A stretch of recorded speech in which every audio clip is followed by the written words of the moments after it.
back into the podcast. Today we have a special guest, Brian Cushing with American Financial Network. How's it going, Brian? It's good. Thanks for coming in. It's been a while. Yeah. We've both been busy, but we're coming back in. Today we're talking specifically about the market conditions in the Reno Sparks area here in northern Nevada. A lot of stuff going on in the market. It's a tough market for buyers. So we're in a tight market. That's actually better than tough.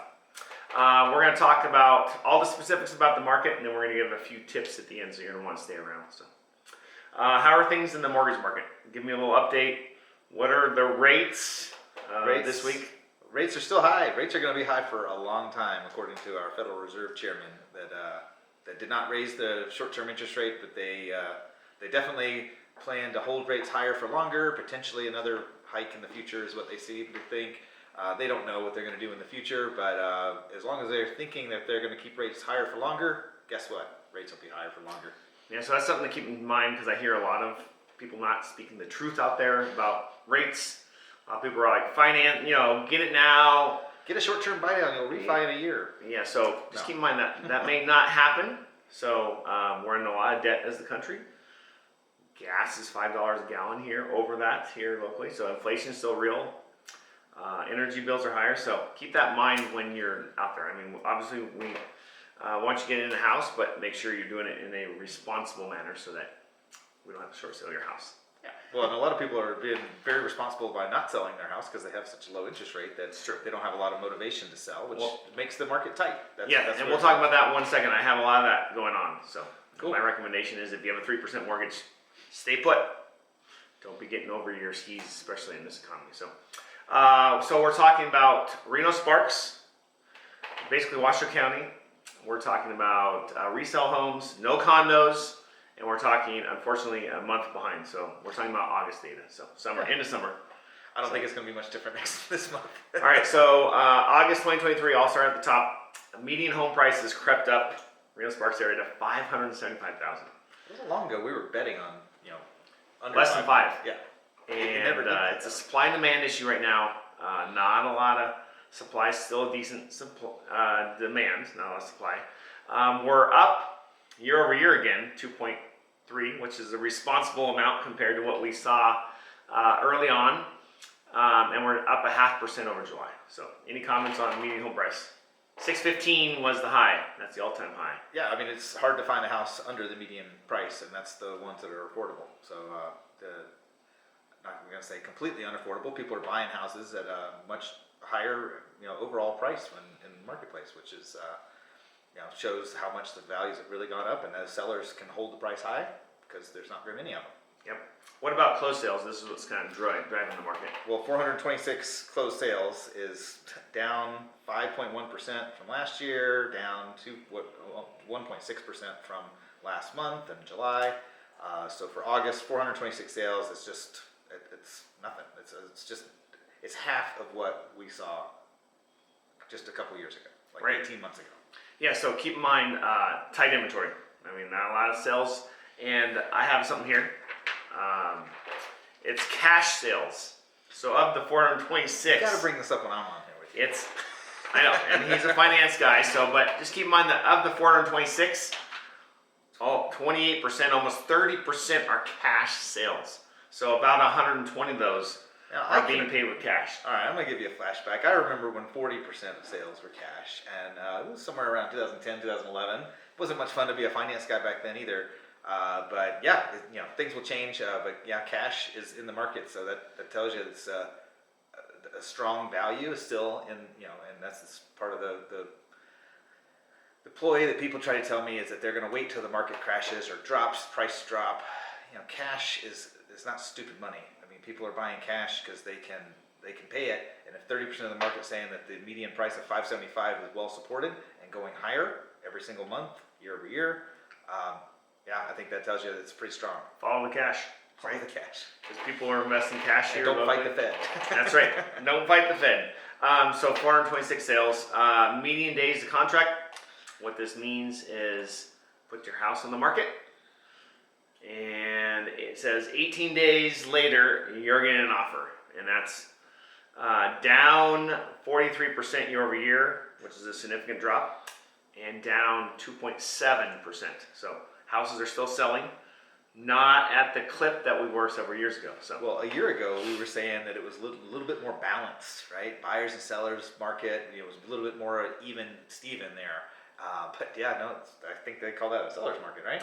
yep, we'll talk about that in a second. So 18 days to contract. So keep that in mind, because a lot of sellers I'm working with now still are in the mindset, my house is going to sell over the weekend. And they're sitting. They're definitely sitting because 18 days is reasonable. yeah, 18 days Not is 7 days, it's 5 nice days. because it gives buyers an opportunity to look at a house, go home over the weekend, think about it, and come back with an offer. So Well, so sellers are getting 98.9% of their list price received. That's as of the time of the contract, I think. We're not going to probably talk much about this one because it's a ghost number. right, yeah, yep. Median sold price per square foot, $311 per square foot in northern Nevada. That's pretty strong. Yeah, and it's been right around 300. It's crept up a little bit just because not a lot of houses out there. So rule of thumb is if you're out there and you're kind of in the middle, you're trying to sell your house in the $500,000 to $700,000 range, don't have a lot of upgrades in a typical neighborhood, and you kind of want just a rule of thumb, you can apply 3 to 310 a square foot. That'll give you an idea what your house is worth. Yeah, So and that was up 2% in the month over month, but actually flat year over year. flat. So And I kind of expect that because the median home price is only up 2%. So yeah. new listings. So this is where it's very difficult. I have a lot of people looking for homes, and not a lot out there to buy. So the new listings are 531, down about 12% year over year. So 50 to 60 less than last year, and it crept up here month over month by 3%. So not a lot of inventory. We're basically 426 sales versus 531. We're kind of selling what kind of comes on the market, a little less, but Yeah, in 18 days you're selling it for Yep. sure. 822 homes active. That's down 38.7% year over year. So there you go. That's where that balance has shifted to the seller side for sure. yeah. So a lot of active inventory. Number one reason why is I think I saw a stat. You'll have to back me up.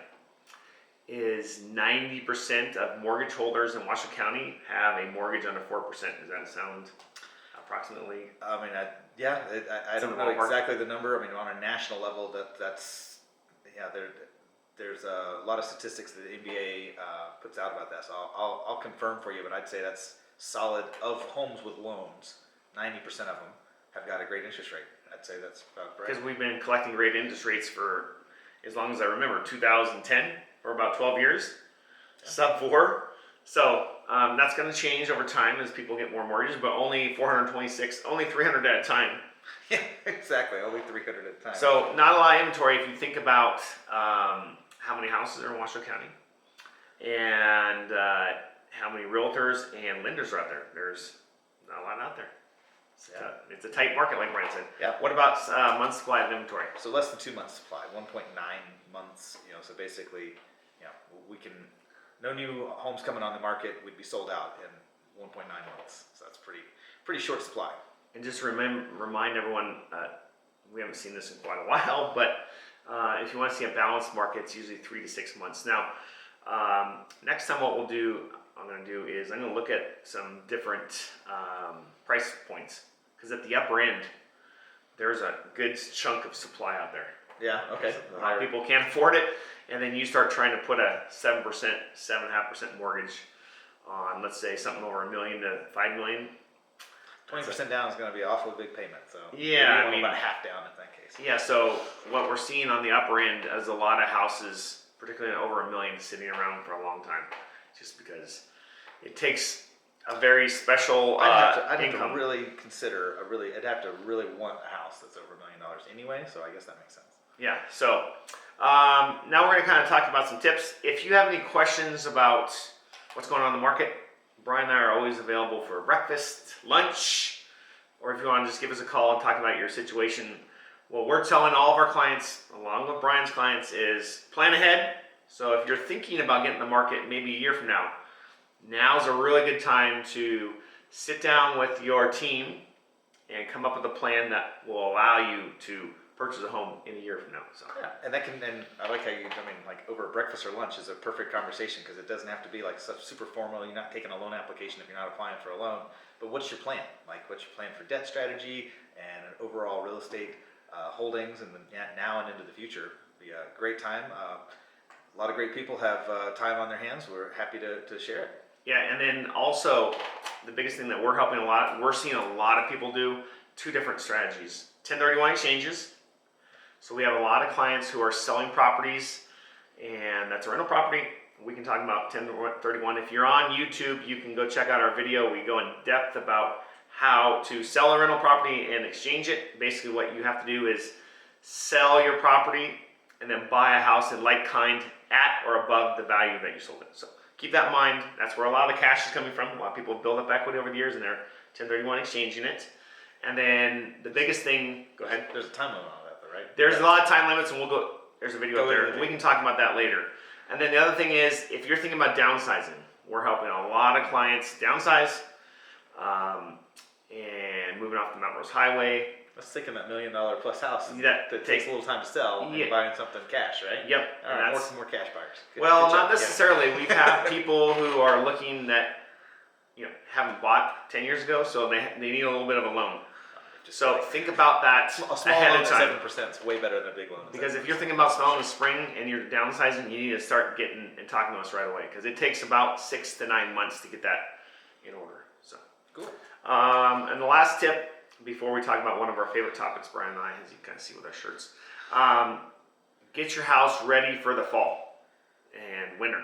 So we have a vendor list we're willing to share with you. Shoot me a text, call, and we're going to be putting that up on social media.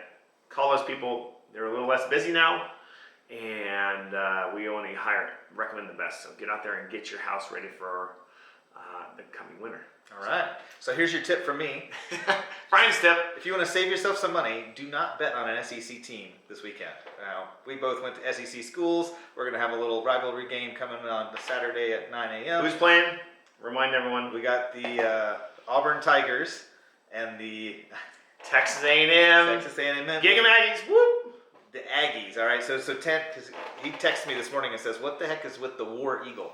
So we're going to put a little segment in here at the very end of this video for you. Ask Siri. So I've had people ask me the War Eagle story for a long time, and I always just regurgitate what I can remember. But actually looking it up, I'm going to actually tell you exactly the story. So back in 1892, Auburn University played the Georgia Bulldogs, and a veteran of the Civil War actually had found an eagle during a battle and actually kept it, nursed it back to health, and was watching this Auburn game, and literally the eagle took off, flew over the game, and Auburn ended up coming back and winning the game, so they called it the War Eagle. That's the story. And so that's why they're the War Eagle, right? So that's the War Eagle's the cry. It's like the war cry. So, and that happened in what date? In 1895. So that's the beautiful thing. If you're living in Northern Nevada, the South has lots of traditions about their sports teams, and it's way back in the 1800s. That's what the cool thing is. Yeah. That a lot of the tradition, and they kind of carry forward. So that's one of the best things about SEC football, in our opinion. Yeah. So even a couple SEC guys can come out in Northern Nevada and still enjoy. So are you taking? Of course I'm going. Auburn's 3-0, baby. Come on. They're 3-0, but who have they played?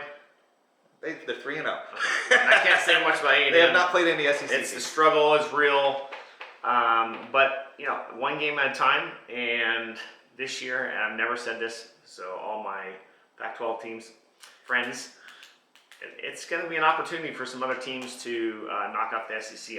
There's a lot of good teams I'm watching, and I can't say that I'm impressed so far watching. Well, for our Northern Nevada friends, we want you to find some other football to watch too, because I know it's been a little bit of a struggle with you and I. So let me.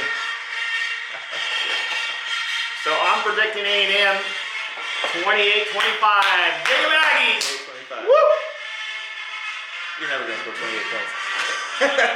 So, all right. So to wrap it up, any questions about real estate market? We're your pros. Give us a call.